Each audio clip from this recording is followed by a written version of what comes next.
Chapter number 14 છે એ chapter number 14 ની અંદર આગળ અભ્યાસ કરીએ. લાસ્ટ ટોપિક જે પડ્યા હતા એની અંદર આપણે ચાર શ્વસન અને એ ચાર શ્વસનની અંદર જે ત્રણ તબક્કા હતા, એક ગ્લાયકોલિસિસ હતું, એક ક્રેબ્સ ચક્ર હતું અને એક ઇલેક્ટ્રોન ટ્રાન્સપોર્ટ સિસ્ટમ હતો. તો ગ્લાયકોલિસિસ છે, એ ગ્લાયકોલિસિસની સંપૂર્ણ માહિતી આપણે આપી ચૂક્યા અને એની અંદર એટીપી ની ગણતરી કેવી રીતે થાય છે એ પણ આપણે કહી ચૂક્યા.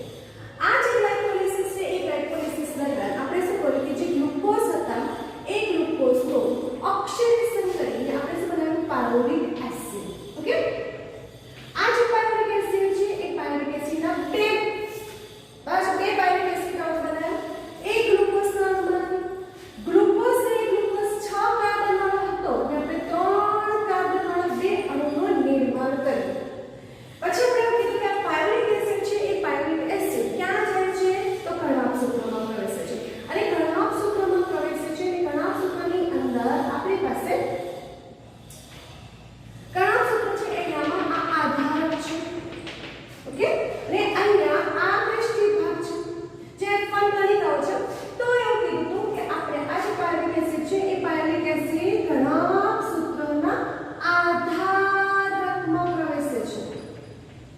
એટલે આપણે એને કીધું મેટ્રિક્સમાં પ્રવેશે છે. ઓકે, બીજું આ કર્ણાભ સૂત્રના આધારકમાં પ્રવેશે છે અને ત્યાં આપણને જે ચક્ર થયું તે કયું ચક્ર થયું? ક્રેબ્સ ચક્ર. ઓકે, આ આધારકમાં પ્રક્રિયા થશે ક્રેબ્સ ચક્રની, એટલે કે જે પાયરુવિક એસિડ છે એ પાયરુવિક એસિડનું ઓક્સિડેશન ક્રેબ્સ ચક્રમાં થશે. ઓકે, પાયરુવિક એસિડ છે કર્ણાભ સૂત્રમાં પ્રવેશે તે પહેલા રસ્તામાં એક પ્રોસેસ થાય છે. ઓકે, તો આ જે પાયરુવિક એસિડ છે એ કર્ણાભ સૂત્રમાં પ્રવેશે તે પહેલા કેટલાક તબક્કાઓમાંથી પસાર થાય છે. તબક્કાઓમાંથી પસાર થાય છે એટલે કે નો CO2 એટલે કે ડી કાર્બોક્સિલેશન થશે. 2H+ એટલે કે ડીહાઇડ્રોજનેશન થશે. એટલે ડી કાર્બોક્સિલેશન અને ડીહાઇડ્રોજનેશન થશે અને NAD છે એ NAD આ મુક્ત થયેલા 2H+ ને સ્વીકારે છે અને શું બનાવે છે? NADH2. ઓકે, અને અહીંયા આપણને ડાયરેક્ટ લખું છું, વચ્ચે જે પ્રોસેસ થશે એસિટેટ બનશે, એસિટેટ અને પછી એસિટાઇલ કોએન્ઝાઇમનું નિર્માણ થશે. કેવી રીતે આપણે સમજે છે, પણ અહીંયા ખાલી લખવાનું છે પાયરુવિક એસિડ કર્ણાભ સૂત્રમાં પ્રવેશે તે પહેલા તેનું ડીકાર્બોક્સિલેશન અને ડીહાઇડ્રોજનેશન થશે.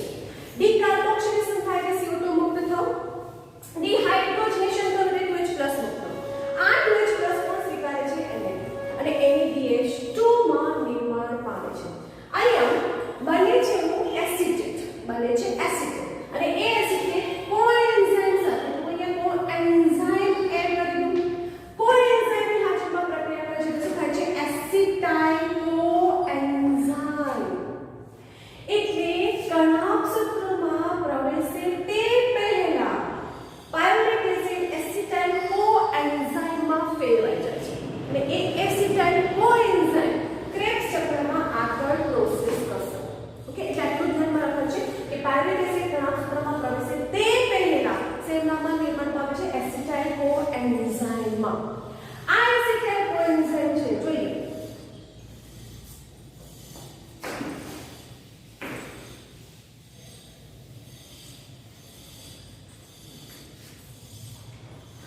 Pyruvic acid.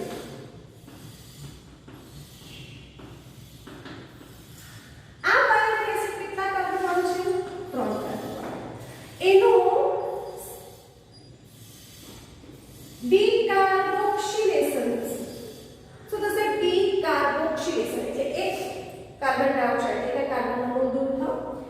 ડીહાઇડ્રોજનેશન થશે અને 2H NAD સ્વીકારે છે અને શેમાં ફેરવાય છે? NADH2 માં ફેરવાય છે. હવે જો CO2 એક કાર્બન અણુ દૂર થયો તો પાયરુવિક એસિડ 3 કાર્બનમાં છે, એમાંથી એક કાર્બન જતો રહ્યો, દૂર થયો તો શું બનશે? 2 કાર્બન રહ્યા અને 2 કાર્બનનો અણુ બન્યો છે એસિટેટ. ઓકે, એટલે તમારે યાદ રાખવાનું કે કાર્બન ડાયોક્સાઇડનો અણુ દૂર થાય છે એટલે 2 કાર્બનનો એસિટેટ બને છે. આ એસિટેટ છે એનામાં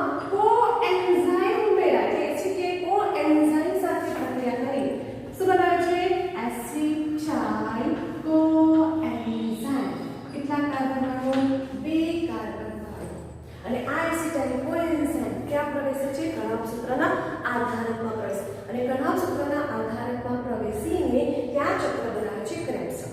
ઓકે, આ જે ક્રેબ્સ ચક્રની જે માહિતી આપી કે કેવી રીતે આધારકમાં પ્રોસેસ થાય છે એ સંપૂર્ણ માહિતી હાન્સ ક્રેબ્સ નામના વૈજ્ઞાનિકે આપી હતી. માટે તેને હાન્સ ક્રેબ્સ વૈજ્ઞાનિકના નામ માટે તેને ક્રેબ્સ ચક્ર તરીકે ઓળખવામાં આવે છે. એટલે પાયરુવેટ એસિડ છે એ પાયરુવેટ એસિડ કણાભસૂત્રમાં પ્રવેશતા પહેલા ડીકાર્બોક્સિલેશન અને ડીહાઇડ્રોજનેશન થશે અને સાથે સાથે કોએન્ઝાઇમનો એક કોએન્ઝાઇમ શું છે? સહઉત્સેચક ની હાજરીમાં એસિટાઇલ કોએન્ઝાઇમનું નિર્માણ થાય છે.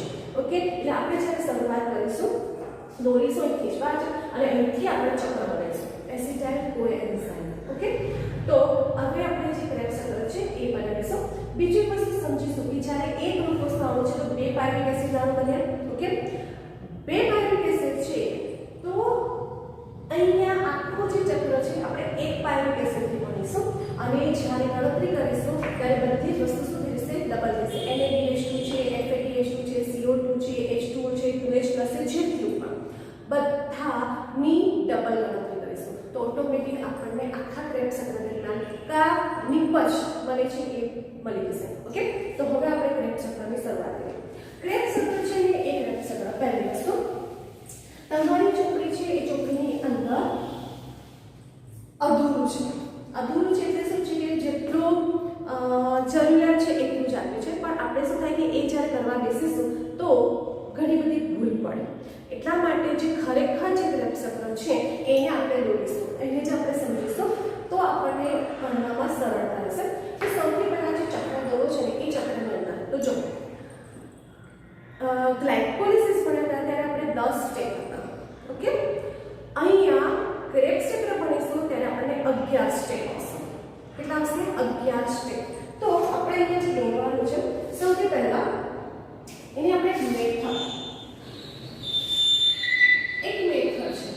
જે 11 જે એસિડના નામ છે કારણ કે ક્રેબ્સ ચક્રની પ્રોસેસ થાય છે ત્યારે એસિડનું નિર્માણ થાય છે એ નિપજ તરીકે બધે એસિડ બને છે plus CO2 H2O NaDH2 FADH2 2H+ બધી નિપજો મળે છે.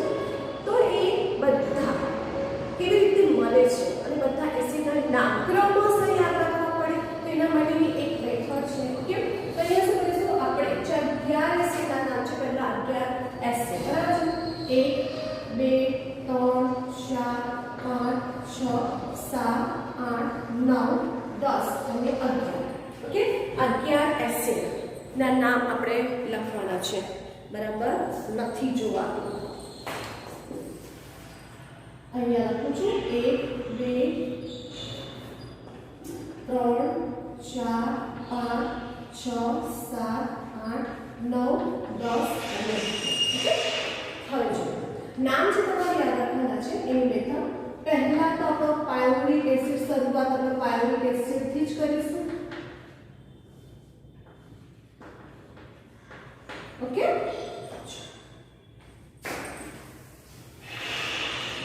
હવે નહીં યાદ રાખવાનું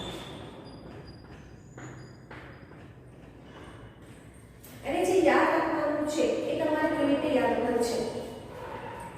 જો A psi cis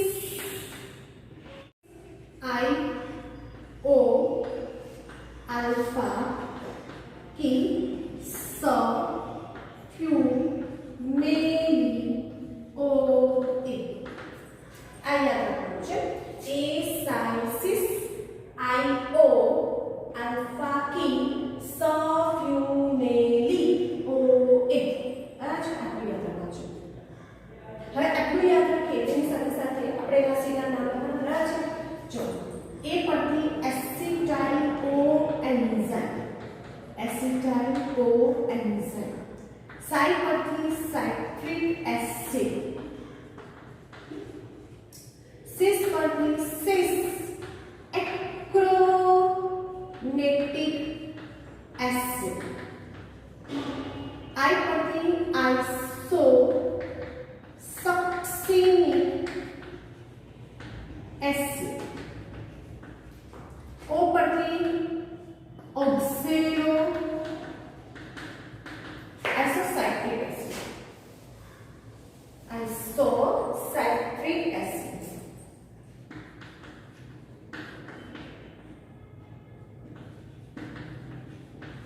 oxalosuccinic acid, alpha ketoglutaric acid,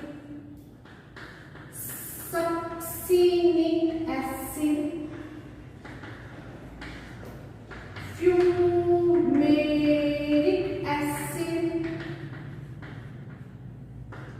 malic acid, oxaloacetic,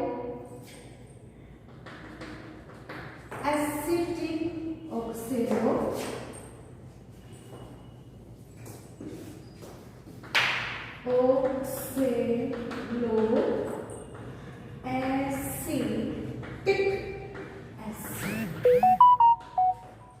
પહેલા તો તમારા નામ યાદ રાખવા પડશે. ઓકે,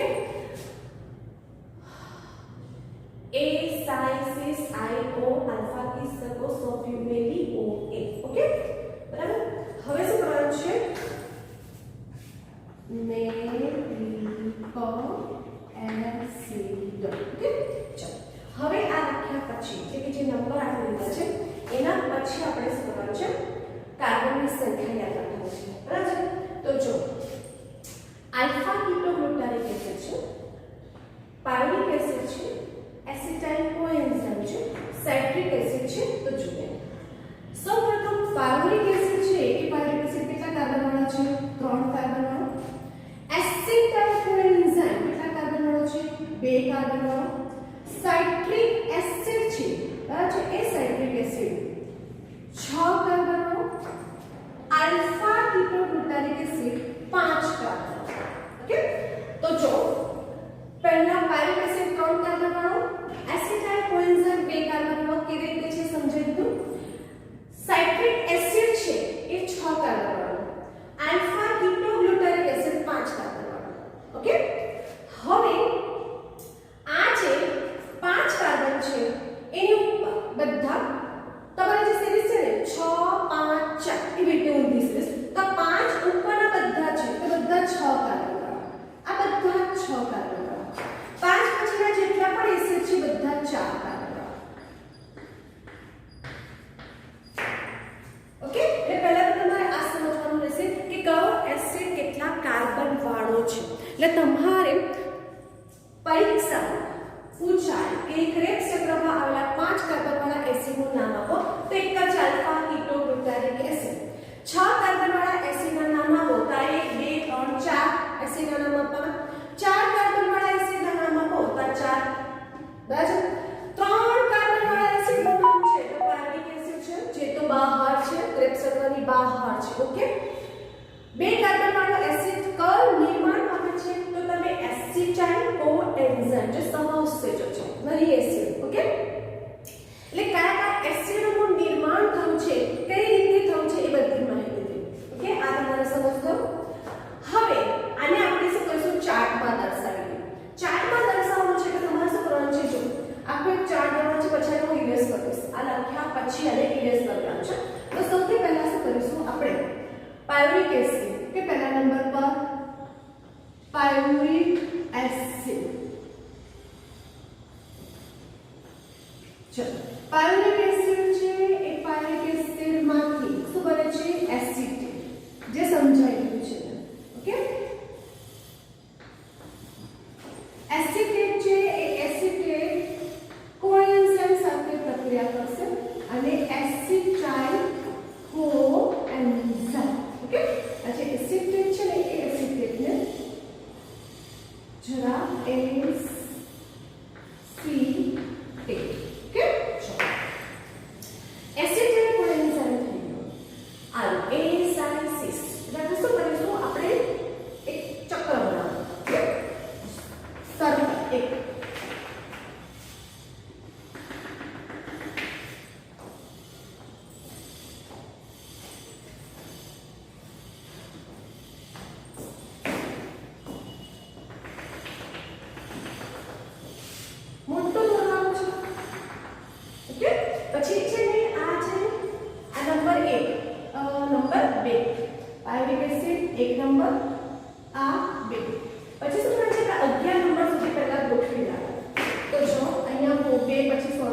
नंबर, પછી 4 નંબર, 5 નંબર, 6 નંબર, 7, 8, 9, 10 ને 11. ઓકે, હવે આપણે નંબરિંગ કરીશું.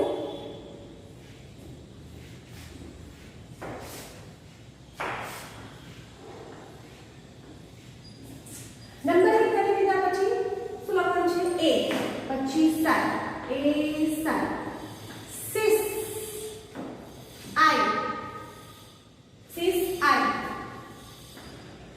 O, alpha, alpha, so,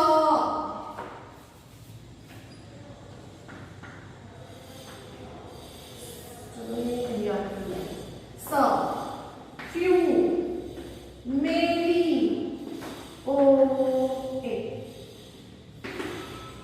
Okay? चलो अब मेरा नाम करें सर जो साइट्रिक एसिड. ओके, बॉक्स बनेगी. 6 achromatic acid, achromatic acid,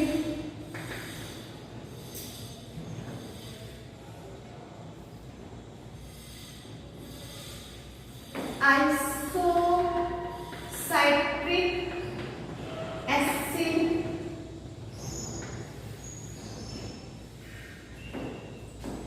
oxalocitric acid, oxalosuccinic acid, oxalosuccinic acid,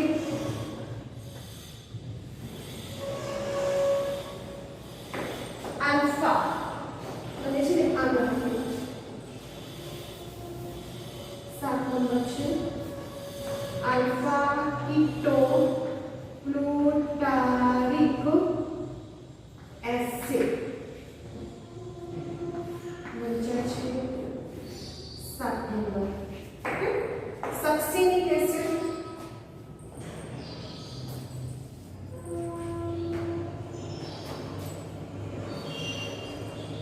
પછી 8 નંબર પર सक्सिनिक एसिड, 8 નંબર પર सक्सिनिक પછી फ्यूमेरिक एसिड, 9 નંબર પર પછી मैलिक एसिड, मैलिक एसिड,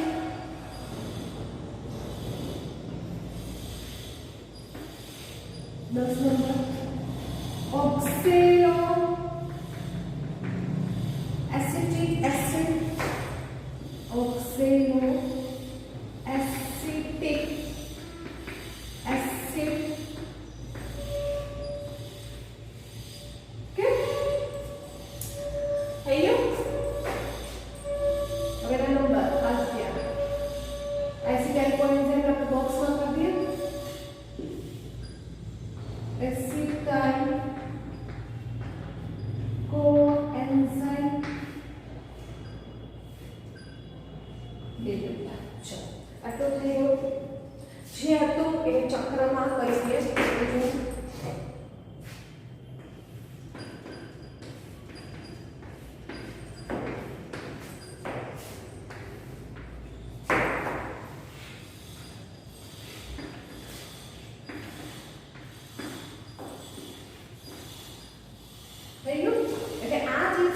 નામ છે એ નામને કેવી રીતે 11 એસિડ છે 11 એસિડના નામ કેવી રીતે કરવાના છે એ આપણે સમજાવ્યું છે. ઓકે, હવે શું કરવાનું છે? તો આપણે શું કરીએ કે આ જે નામ થઈ ગયા તો આપણે કાર્બનની સંખ્યા જોઈએ. તો કાર્બનની સંખ્યા તમે જુઓ કે પાયરુવિક એસિડ કેટલા કાર્બન વાળા છે? તો પાયરુવિક એસિડ આપણને 3 કાર્બન, અહીંયા આપણે 3 કાર્બન લખીશું. એસિટેટ છે એ 2 કાર્બન વાળા છે. Acetyl coenzyme 2 carbon. Citric acid 6 carbon, आ 6 carbon. Alpha ketoglutaric acid 5 carbon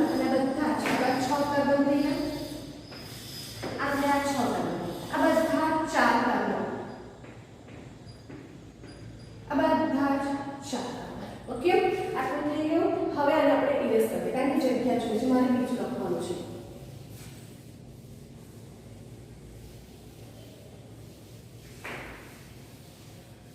થઈ ગયું?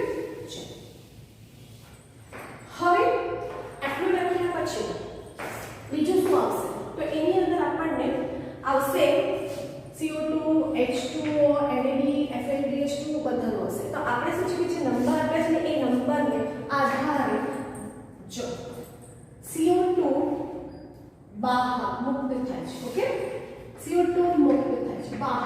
એનો નંબર છે 1 6 7. H2O બહાર એનો નંબર છે 3. H2O અંદર અને એનો નંબર છે 1 5 4 7 10 4 7 10 11. NaDH2 એટલે NAD માંથી NaDH2 નિર્માણ થાય. એટલે જો ના સમજમાં તો આપણે લખવું NAD માંથી NaDH2 એનો નંબર છે 1 5 7 10. FAD માંથી બનશે FADH2 એનો નંબર છે 8. ADP પ્લસ PM એટલે શું બને ATP એનો નંબર છે 7. GTP છે એનામાંથી GDP પ્લસ P એનો નંબર પણ 7. 2H પ્લસ મુક્ત થશે અને એનો નંબર છે 1 5 7 8 10. ઓકે, આટલું યાદ રાખજો. હવે આ યાદ કરવાનું છે તો આપણે આના નામ લખવું છે. ઓકે, તો જો પાયરિક એસિડ છે, પાયરિક એસિડમાંથી એસિટિક બનાવે. ઓકે, અહીંયા CO2 નો નંબર છે 1 6 7. જો આ 1 બરાબર ત્યાં આપણે CO2 મુક્ત કરીએ. બહાર હોય એટલે એનો તમારે બહારની દિશામાં બતાવો. ઓકે, 6 અને 6 બરાબર એટલે અહીંયા CO2 દૂર થયો. પછી 7 અહીંયા પણ CO2 દૂર થયો. H2O બહાર 3 નંબર બહાર એક જ છે. H2O અંદર H2O અંદર 4 નંબર પર છે અંદર એટલે એરો અંદરની સાઈડ પર. પછી 7 એરો પછી 10 9 10 પછી 11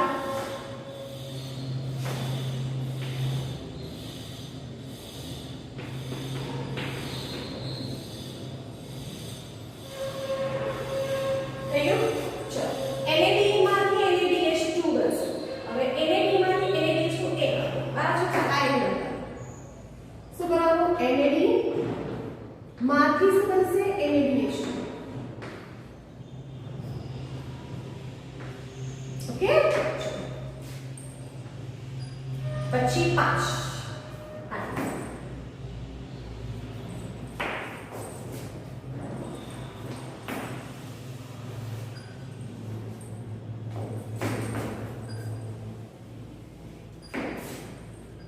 ત્યાં આવશે NAD માંથી NADH2 પછી 7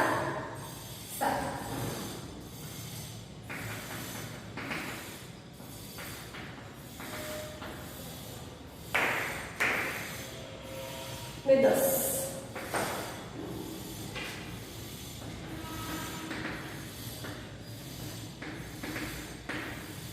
ઓકે, ચલો FAD 8.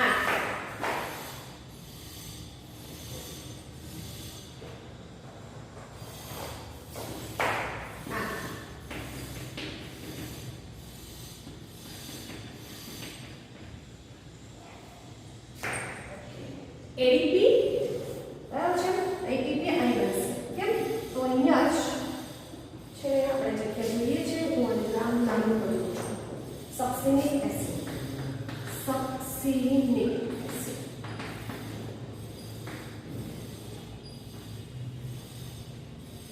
કેટલા કાર્બનનો છે?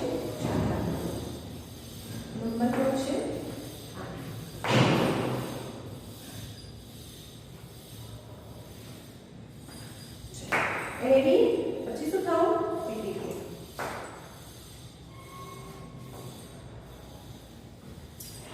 એડીપી પ્લસ પીઆઈ માંથી બને છે એટીપી. એટીપી જીટીપી એ પણ છે 7. જીટીપી માંથી બને છે જીડીપી પ્લસ પછી 2H પ્લસ.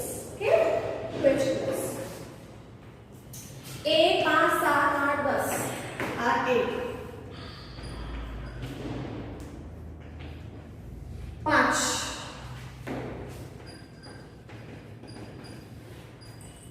7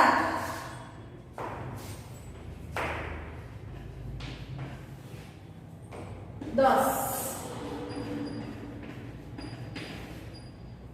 8 પછી 10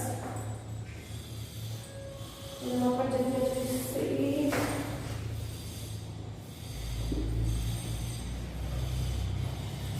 લેવી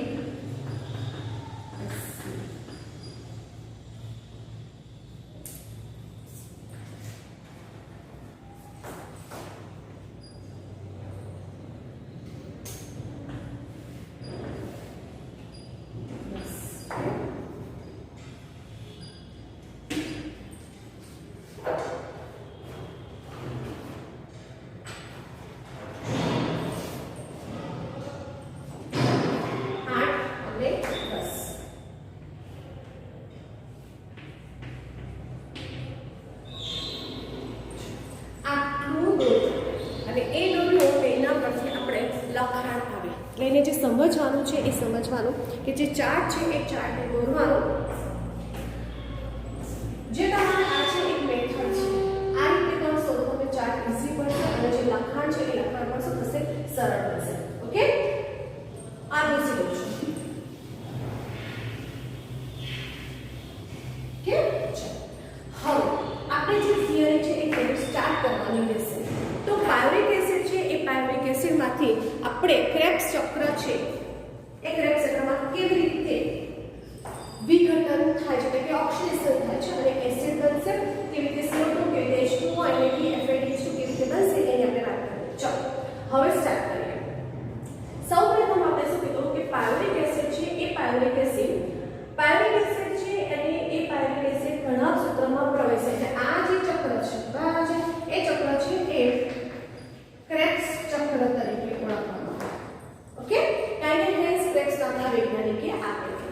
તો આપણે એવું લખ્યું હતું કે સૌપ્રથમ પાયરુવેટ એસિડ કણાવ સૂત્રમાં પ્રવેશે તે પહેલા તેનો જ્યાં જ્યાં CO2 દૂર થાય ત્યાં આપણે શબ્દ લખીશું ડીકાર્બોક્સિલેશન. જ્યારે જ્યારે 2H પ્લસ દૂર થશે ત્યાં આપણે લખીશું ડિહાઇડ્રોજનેશન.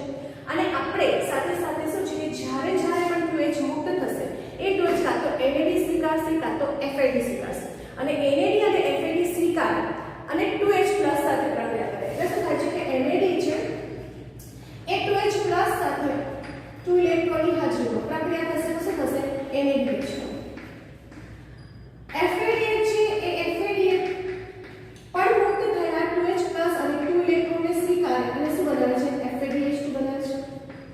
ઓકે તમે જો એનાડી દરેક જગ્યાએ તમે જો કે જ્યાં જ્યાં મેં NAD છે આ NAD માં NAD છે ત્યાં 2H પ્લસ મુક્ત થયો 2H પ્લસ કોણે સ્વીકાર્યો NAD એ સ્વીકાર્યો અને શું બનાવ્યું NADH2 દરેક જગ્યાએ કરો છો. અહીંયા પણ તમે જો કે જ્યાં NAD છે ત્યાં જે 2H પ્લસ છે આ 2H પ્લસ મુક્ત થયો છે NAD એ સ્વીકાર્યો એટલે NADH2 FAD છે NAD છે અહીંયા પણ FAD છે 2H પ્લસ સ્વીકાર્યો અને FADH2 અહીંયા NAD એ 2H પ્લસ સ્વીકાર્યો એટલે NADH2 એટલે જ્યાં જ્યાં NAD અને FADH હોય ત્યાં તમને 2H પ્લસ મુક્ત બતાવો છે. એટલે તમે જે કદાચ ભૂલી પણ જાઓ તો તમારે કેવી રીતે એની રચના આવે છે એ તમારે સમજવાનું રહેશે કે 2H પ્લસ અને કેવી રીતે પ્રોસેસ થાય છે. તો જ્યારે જ્યાં શબ્દ જ લખવાનો છે તમારી ચોપડીમાં ભલે વાક્ય રચના ઓછી છે પણ આપણે અહીંયા સમજીએ. પહેલું કે CO2 દૂર થશે ત્યારે તમને ખબર છે કે ડિકાર્બોક્સિલેશન શબ્દ વપરાશે અને 2H પ્લસ મુક્ત થયો છે એ NAD સ્વીકારશે અને NADH કે FADH2 માં નિર્માણ થશે ત્યાં આપણે શબ્દ વાપરશું ડિહાઇડ્રોજનેશન. અને જ્યારે એનો પર કશું જ ના લખેલું હોય તો આપણે કહી દીધું છે કે તેના સંઘ. ક્લિયર? કાર્બન પણ આપણે લખી દીધા છે. પાણીનો અણુ દૂર થાય છે કાં તો પાણીનો અણુ ઉમેરાય છે. સમજી ગયા? તો હવે વાક્ય રચના જોઈએ. સૌપ્રથમ પાયરુવેટ એસિડ છે એ પાયરુવેટ એસિડનું ડીકાર્બોક્સિલેશન અને ડીહાઇડ્રોજનેશન થશે. મુક્ત થયેલો ટોચ પ્લસ NAD સ્વીકારે છે અને NADH2 માં રૂપાંતર પામે છે. CO2 દૂર થતા બે કાર્બન વાળા એસિટેટમાં નિર્માણ થાય છે. આ એસિટેટ છે એ એસિટેટમાં કોણ ઉમેરાય છે? કોએન્ઝાઇમ. કોએન્ઝાઇમ ઉમેરાય છે અને તેને કારણે પ્રથમ જો બને છે નિપજ કે બનશે એસિટાઇલ કોએન્ઝાઇમ. આ એસિટાઇલ કોએન્ઝાઇમ બે કાર્બન વાળો છે ને એસિટાઇલ કોએન્ઝાઇમ પ્રણામ સૂત્રમાં પ્રવેશે છે. ઓકે, એટલે મધ્યસ્થી નિપજ કઈ થઈ? એસિટાઇલ કોએન્ઝાઇમ. ક્લિયર? હા, એસિટાઇલ કોએન્ઝાઇમ ગયા પ્રણામ સૂત્રમાં. હવે આ ચક્ર તો કન્ટિન્યુઅસ ચાલતું જ હોય ને, તો એસિટાઇલ કોએન્ઝાઇમ જે બે કાર્બન વાળા છે એ જ્યારે કરેક્ટ ચક્રના આધારમાં પ્રવેશે છે ત્યારે એની પાસે ઓક્ઝેલો એસિટિક એસિડ છે ને આ ઓક્ઝેલો એસિટિક એસિડ કેટલા કાર્બન વાળો છે? 4 કાર્બન વાળો. તો એસિટાઇલ કોએન્ઝાઇમ ક્રેબ્સ ચક્રમાં રહેલા ઓક્ઝેલો એસિટિક એસિડ 4 કાર્બન વાળા ઓક્ઝેલો એસિટિક એસિડ સાથે પ્રક્રિયા કરે છે. તો 4 અને 2 કેટલા થયા? 6 કાર્બન વાળા સાઇટ્રિક એસિડમાં નિર્માણ પામે છે. ઓકે, એટલે પ્રથમ બનતી જો ક્રેબ્સ ચક્રમાં પ્રથમ બનતી નિપજ કઈ હતી? Citric acid. અને પ્રથમ બનતી નિપજ છે તો આને કહીશું સાઇટ્રિક ચક્ર. વાક્ય રચના સમજ પડે છે. એસિટાઇલ કોએન્ઝાઇમ કણાભ સૂત્રમાં જાય છે. કણાભ સૂત્રમાં જઈને ઓક્ઝેલો એસિટિક એસિડ સાથે પ્રક્રિયા કરે છે જે 4 કાર્બન વાળા છે અને 4 કાર્બન અને 2 કાર્બન 6 કાર્બન ના 6 કાર્બન વાળા સાઇટ્રિક એસિડમાં નિર્માણ પામે છે. ને જે 6 કાર્બન વાળા એસિડ છે પ્રથમ બનતી નિપજ છે એટલે આપણે એને સાઇટ્રિક ચક્ર તરીકે ઓળખીએ છીએ. આ સાઇટ્રિક એસિડ આ જે કેમિસ્ટ્રીમાં છે જેની અંદર 3 કાર્બોક્સિલિક સમૂહ છે. સાઇટ્રિક એસિડ છે એની અંદર 3 કાર્બોક્સિલિક સમૂહ છે અને 3 કાર્બોક્સિલિક સમૂહ હોવાથી ટ્રાઈ કાર્બોક્સિલિક એસિડ ચક્ર તરીકે ઓળખવામાં આવે છે. સાઇટ્રિક એસિડ છે જેની પાસે 3 કાર્બોક્સિલિક સમૂહ હોવાથી તેને ટ્રાઈ કાર્બોક્સિલિક એસિડ ચક્ર તરીકે ઓળખવામાં આવે છે. ઓકે, સાઇટ્રિક એસિડ છે એ સાઇટ્રિક એસિડમાંથી જો બધું ના લખવું હોય તો ડાયરેક્ટ જો સાઇટ્રિક એસિડ છે સાઇટ્રિક એસિડમાંથી પાણીનો અણુ દૂર થયો. સિસ એક્રોનેટિક એસિડ તો સિસ એક્રોનેટિક એસિડમાં પાણીનો અણુ ઉમેરાય આઇસોસાઇટ્રિક એસિડ. અથવા ડાયરેક્ટ પણ લખી શકાય કે સાઇટ્રિક એસિડ છે એવી પ્રક્રિયામાંથી પસાર થઈને 6 કાર્બન વાળા આઇસોસાઇટ્રિક એસિડમાં ફેરવાય છે. ઓકે, આઇસોસાઇટ્રિક એસિડ છે વાક્ય રચના શું થશે? 2H+ દૂર થાય એટલે શું થશે? ડીહાઇડ્રોજનેશન. ડીહાઇડ્રોજનેશન થતા મુક્ત થયેલો ટોચ કોણ સ્વીકારે છે? NAD અને શેમાં ફેરવાય છે? NADH2 માં. આઇસોસાઇટ્રિક એસિડ છે એ આઇસોસાઇટ્રિક એસિડનું ઓક્ઝેલો સક્સિનિક એસિડમાં નિર્માણ પામશે. 6 કાર્બન વાળા સક્સિનિક એસિડમાં 6 કાર્બન વાળા સક્સિનિક એસિડ છે એનો CO2 દૂર થાય એટલે ડીકાર્બોક્સિલેશન. 6 કાર્બન વાળા ઓક્ઝેલો સક્સિનિક એસિડમાંથી CO2 દૂર થયો તો 6 કાર્બનનું શું થઈ ગયું? 5 કાર્બન થઈ ગયા. તો CO2 દૂર થતા 5 કાર્બન વાળા એસિડનું નિર્માણ થયું અને 5 કાર્બન વાળા એસિડનું નામ શું છે? Alpha ketoglutaric acid. આ આલ્ફા કીટોગ્લુટારિક એસિડ કેટલા કાર્બન વાળા હશે? 5 કાર્બન વાળા. કેમ? ડીકાર્બોક્સિલેશન થયું. 5 કાર્બન વાળા આલ્ફા કીટોગ્લુટારિક એસિડનું નિર્માણ થયું. આલ્ફા કીટોગ્લુટારિક એસિડનું ફરી શું થયું? ડીકાર્બોક્સિલેશન. તો 5 કાર્બનનું શું થયું? 4 કાર્બન થયા. આલ્ફા કીટોગ્લુટારિક એસિડનું ડીકાર્બોક્સિલેશન થયું. ડીકાર્બોક્સિલેશન થતા 4 કાર્બન વાળા સક્સિનિક એસિડમાં નિર્માણ થશે. સાથે સાથે ડીહાઇડ્રોજનેશન થશે અને મુક્ત થયેલો ટોચ પ્લસ કોણ સ્વીકારે છે? NAD અને NAD નું શેમાં નિર્માણ થાય છે? NADH2 માં. સાથે સાથે એક ATP નું નિર્માણ થાય છે. ADP છે ફોસ્ફેટ સાથે સંયોજન શું કરે છે? એક ATP આધારક સ્તરે એક ATP નું નિર્માણ થશે. સાથે સાથે GTP છે. GTP નું નામ શું છે? વાનોસાઇન ટ્રાઇફોસ્ફેટ. એક વાનોસાઇન ટ્રાઇફોસ્ફેટમાંથી શું બને છે? વાનોસાઇન ડાયફોસ્ફેટ નું નિર્માણ થશે. તો જો આલ્ફા કીટોગ્લુટારિક એસિડમાંથી સક્સેનિક એસિડનું નિર્માણ થાય ત્યારે કઈ પ્રક્રિયા થાય છે? તો આલ્ફા કીટોગ્લુટારિક એસિડમાંથી સક્સેનિક એસિડ બને એ દરમિયાન ડીકાર્બોક્સિલેશન થશે, ડીહાઇડ્રોજનેશન થશે, ATP નું નિર્માણ થશે અને GTP માંથી GDP નું નિર્માણ થશે. એટલે એક ફોસ્ફેટનો અણુ અહીંયા શું થશે? ઉમેરાશે અને અહીંયા એક ફોસ્ફેટનો અણુ દૂર થશે અને અહીંયા સક્સેનિક એસિડ 4 કાર્બન વાળા સક્સેનિક એસિડનું નિર્માણ થયું. સક્સેનિક એસિડનું શું થયું? ડીહાઇડ્રોજનેશન થયું. મુક્ત થયેલો ટોચ કોણે સ્વીકાર્યો?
આપણે અહીંયા સમજવાનું રહે છે.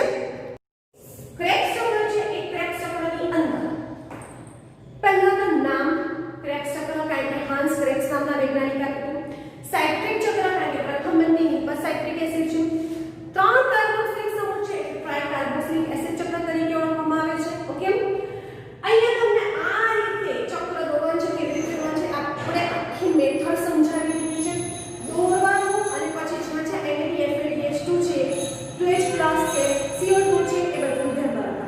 ઓકે, તો આ રીતે જે પાયરુવેટ એસિડ છે એ પાયરુવેટ એસિડના એક પાયરુવેટ એસિડના અણુ ક્રેબ્સ ચક્રમાં એટલે કે કણક સૂત્રના આધારકમાં પ્રવેશે છે અને ત્યાં ક્રેબ્સ ચક્ર નું નિર્માણ થશે. એટલે ક્રેબ્સ ચક્રમાંથી પ્રક્રિયામાંથી પસાર થઈ વિવિધ એસિડનું નિર્માણ થશે. 6 કાર્બનવાળા, 4 કાર્બનવાળા, 5 કાર્બનવાળા એસિડનું નિર્માણ થશે.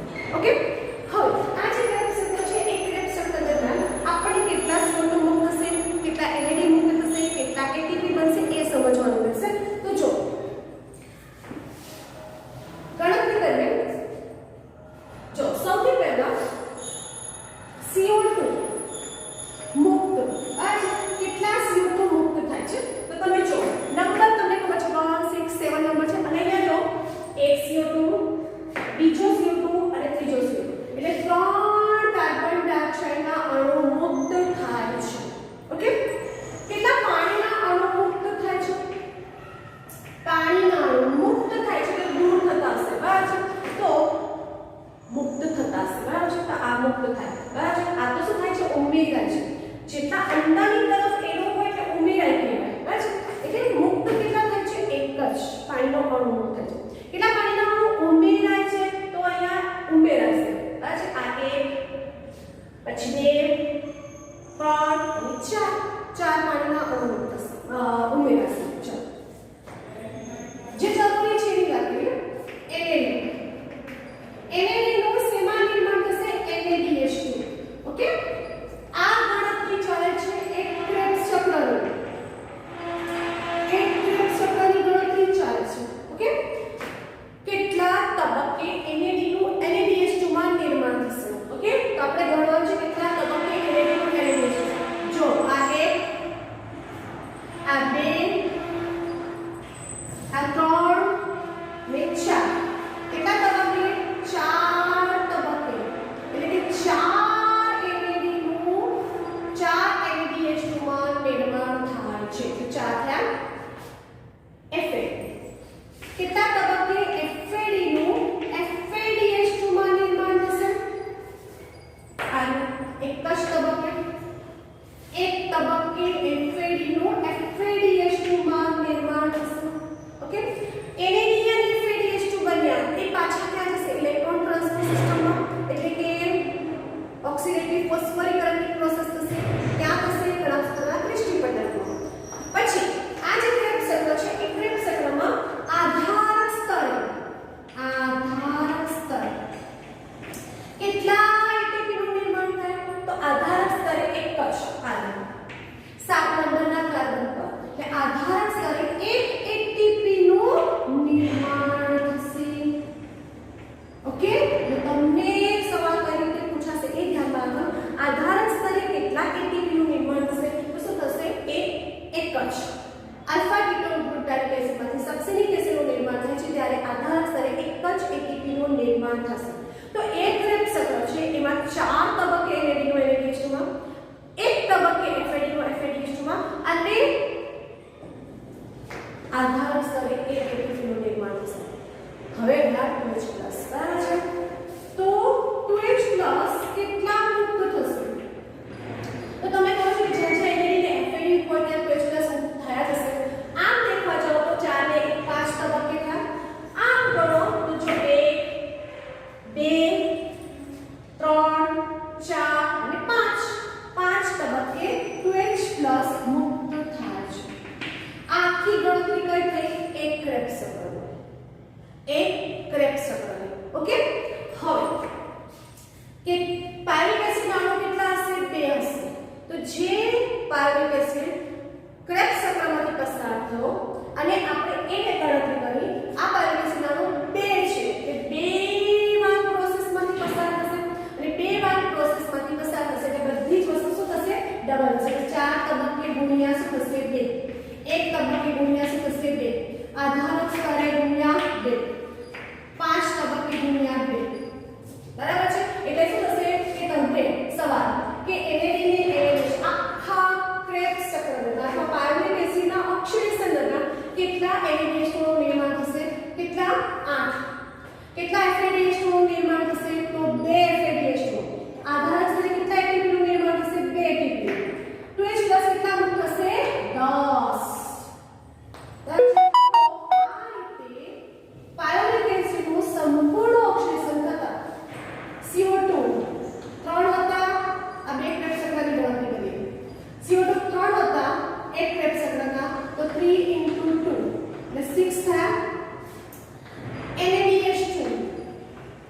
કેટલા હતા 4 તો શું કરીએ 4 into 2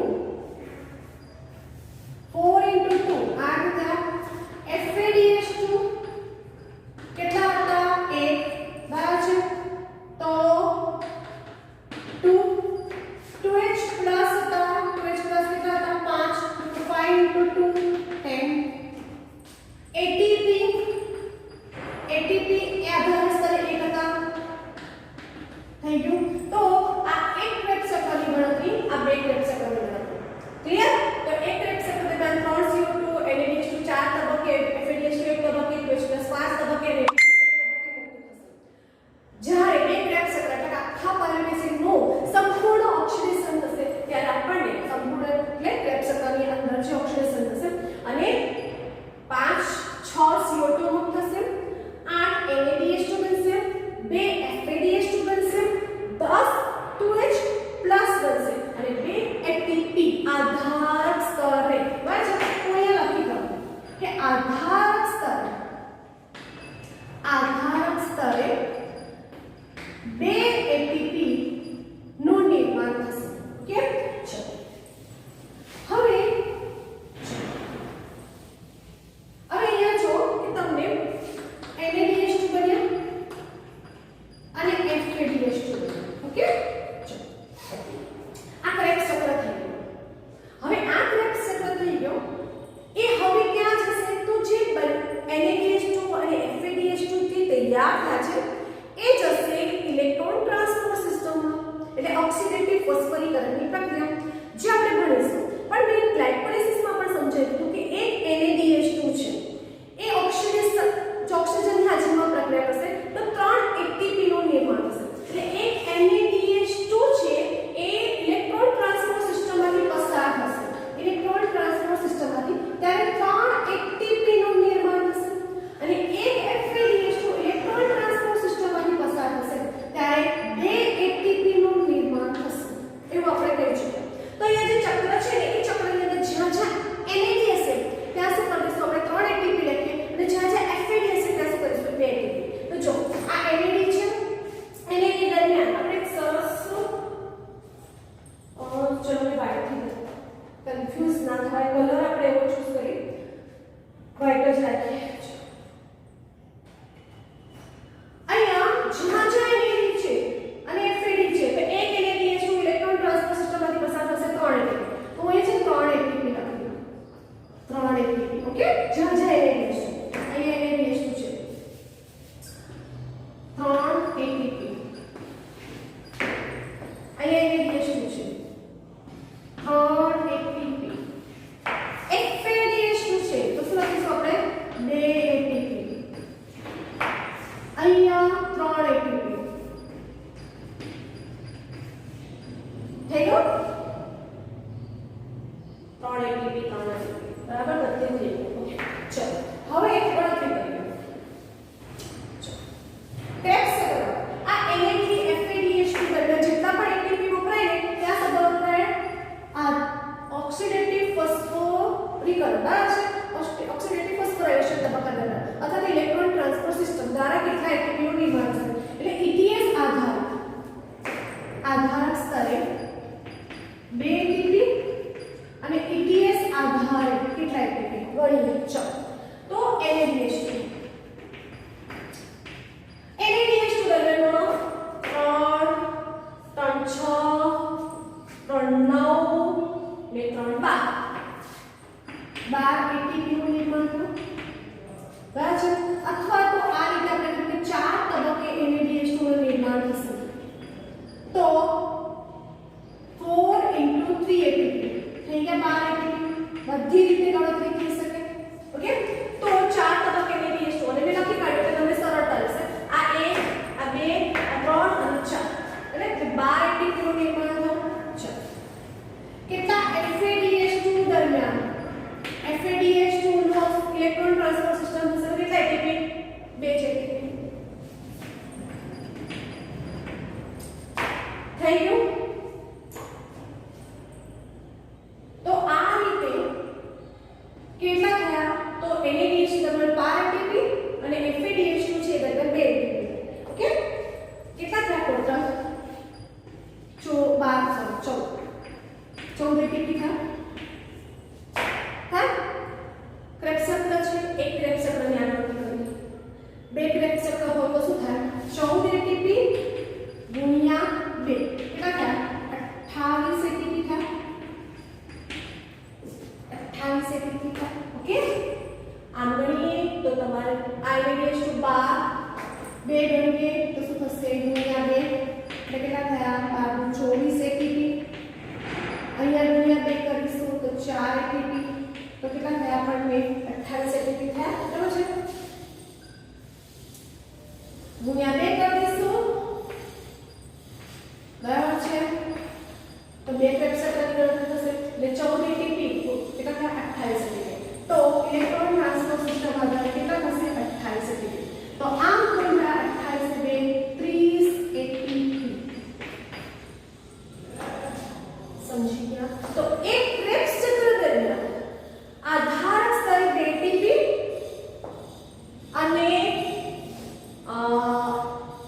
ઇલેક્ટ્રોન ટ્રાન્સફર સિસ્ટમ આ છે કે ઓક્સિડેટિવ ફોસ્ફોરેશન દરમિયાન આપણને 28 એટીપી એટલે આમ જો એક ક્રેબ્સ ચક્રની ગણતરી કરીશ બસ એક ક્રેબ્સ ચક્રની તો એક ક્રેબ્સ ચક્રની 1 એટીપી અને એક ક્રેબ્સ ચક્રની 14 એટીપી બસ આધારક સ્તરે આ એક ક્રેબ્સ ચક્રની ગણતરી કરી તો 15 એટીપી થયા અને 15 એટીપી એક ક્રેબ્સ ચક્ર થયા અને જો બે ક્રેબ્સ ચક્ર કરીશું તો શું થશે 15 એટીપી ગુણ્યા 2 કેટલા થશે 30 એટીપી જો ગણતરી ગમે તે રીતે થાય ડાયરેક્ટ પણ થાય ગુણ્યા 2 કરીને પણ લખાય અને જો એક ક્રેબ્સ ચક્રની ગણતરી પૂછે એક્ઝામમાં તો આધારક સ્તરે 1 એટીપી અને ઓક્સિડેટિવ ફોસ્ફોરેશન દરમિયાન 14 એટીપી અને જો બે ક્રેબ્સ ચક્ર દરમિયાન પૂછે તો 30 એટીપી નું નિર્માણ થાય છે એટલે જો પાયરિક એસિડ છે એ પાયરિક એસિડનું આખું ઓક્સિડેશન થશે ક્રેબ્સ ચક્રમાં પ્રવેશે છે અને કઈ રીતે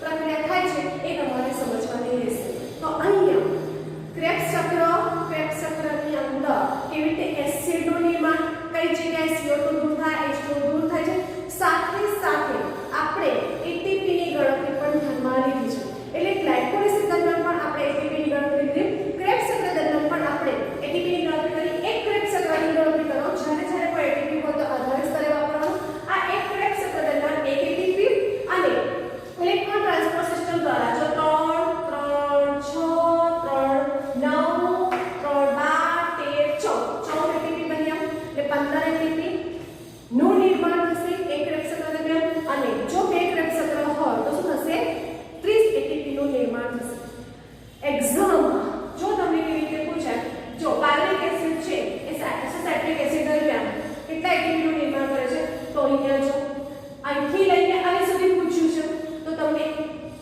3 એટીપી નું નિર્માણ થશે તમને પૂછે આઇસોસાઇટ્રિક એસિડ થી સક્સિનિક એસિડ દરમિયાન કેટલા આધારક સ્તરે એટીપી નું નિર્માણ થાય આઇસોસાઇટ્રિક એસિડ થી સક્સિનિક એસિડ દરમિયાન આધારક સ્તરે કેટલા એટીપી નું નિર્માણ થાય તો આધારક સ્તરે કેટલા છે ઇલેક્ટ્રોન ટ્રાન્સફર સિસ્ટમ ETS આધારે કેટલા એટીપી નું નિર્માણ થાય તો અહીંથી અહીંયા બરાબર તો આ 3 એટીપી પછી આ 3 એટીપી એટલે 6 એટીપી જ્યાંથી જ્યાં અહીંથી અહીં પૂછ્યું હોય તો જો આધાર સ્તરે હોય તો 1 એટીપી આવે અને જો ETS આધારે હોય તો FAD ના 2 એટીપી અને LAD ના 3 એટલે 5 એટીપી અને આના 5 3 એટલે 8 એટીપી કઈથી કઈ રીતે સવાલ પૂછાયો છે એ ધ્યાનમાં રાખવાનું છે ક્લિયર એટલે ચાર્ટ દોરજો સાથે સાથે એટીપી ની ગણતરી કરજો અને ક્રેબ્સ ચક્ર છે એને ડબલ કરીને ગણતરી કરશો તો તમને સરળતા રહેશે તો અહીંયા જે છે પાયરિક એસિડ છે એ પાયરિક એસિડનું ઓક્સિડેશન થયું ક્રેબ્સ ચક્રમાં અને વિવિધ એસિડ CO2 મુક્ત થયા અને એટીપી ની ગણતરી છે તે પૂર્ણ થાય છે